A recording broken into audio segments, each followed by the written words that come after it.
video a few weeks ago about my anxiety, and I said that I'd do a few videos about how I cope with it and techniques that I've learnt over the years. Now, I could just teach breathing exercises and relaxation techniques, but what I found more helpful was to actually understand what's going on in the brain. And so I'd like to start to explore that. Today we're going to be talking about your hearing and how that sort of affects how your brain works and how it interprets it. So welcome to another Mental Health Monday. Yay! Hello, happy gardeners! Welcome back to Mental Health Monday. We've got Shaky on camera. So, Shaky, yeah. who has been no stranger to mental health issues over the years, have you now, my dear? But there we are. We all get it now and again. Now, I'd like to sort of teach some techniques that I've used and I still use to deal with my high anxiety, to sort of calm myself down a bit. Now, I could just sort of teach some breathing exercises, diaphragm breathing and relaxation techniques. But what I always find really helpful, or what I found helpful, is to actually sort of try and understand what's actually going on in my brain, how it all gets there and how it's interpreted. Now, I'm not a neurologist, but I have read a lot about this and I use this technique myself. So, where are we most of the time? The majority of the time, we're in our heads. Now, I've started going out for walks. It's a way of sort of dealing with my agoraphobia and getting myself out a bit. I've been going out in disguise. I found that helps for some bizarre reason. But I've noticed that people walk around and they've either got their earplugs in or they're actually literally watching a film when they're going for a walk. We have to engage with the outside world. The more we are in here, this is subjective.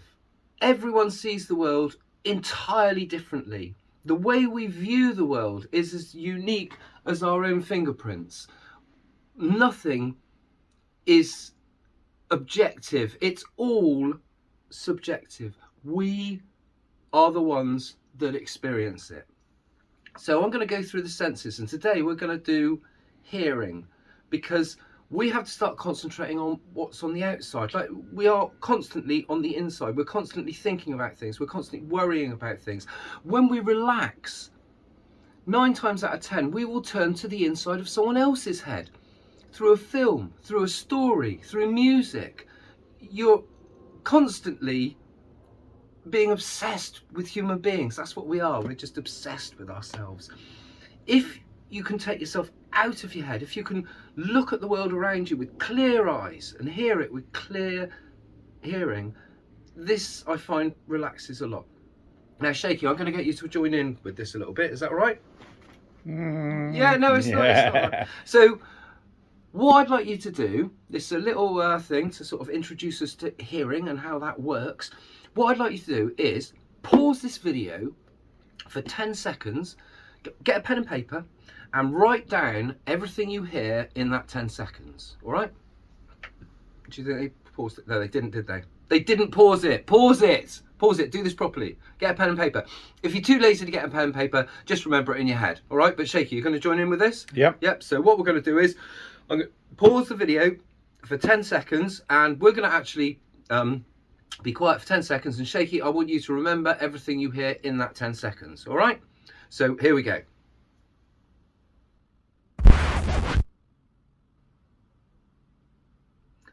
And you're back in the room. So, Shaky, what did you hear in that 10 seconds? I could hear a plane going over. Yeah. Some of the seagulls around us. Yeah. And I think the last thing was the dogs next door barking. Yeah. Now, what you did there, you said the source of all those sounds. Yep. Yeah. It's not actually the sound itself. You hear that sound and you associate it with a source. A plane. Yeah? Yeah. Now, what if you heard a sound that you didn't know its origin? You'd probably say it sounds like a something or other. Yeah. You know, it sounds like a tractor. But what we're doing there is we're not actually hearing the noise. When we hear that noise, our brain will turn that into a word. Yeah? Yeah. Now, all language, written and spoken language, is symbolic. It's entirely made up. It's a code. If you have a word for chair in England, you'll have a word for chair in China. They're both the same thing, but you have to know that code to be able to understand what's being communicated. Yeah? Yeah. You following me? Yep. And also with writing, you know, it's all a code that's been entirely made up. Now, when we hear that code word, say plane, you'll hear a plane, you'll hear that code word, and your brain will know what it is, and in a way it will stop listening.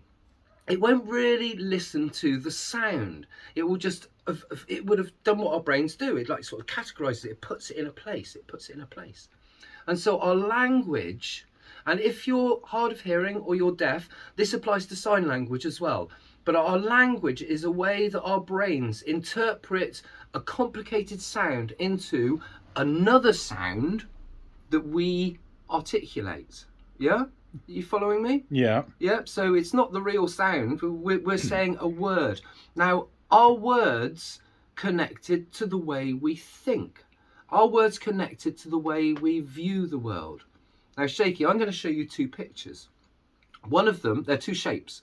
One of these shapes is called a zigzag and the other is called a mumba.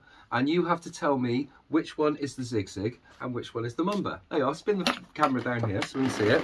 So which one's the zigzag? Is it this one or this one? What would you say? Oh, so it's Yeah, this one. That's the zigzag and that's the mumba. Yeah. Yeah.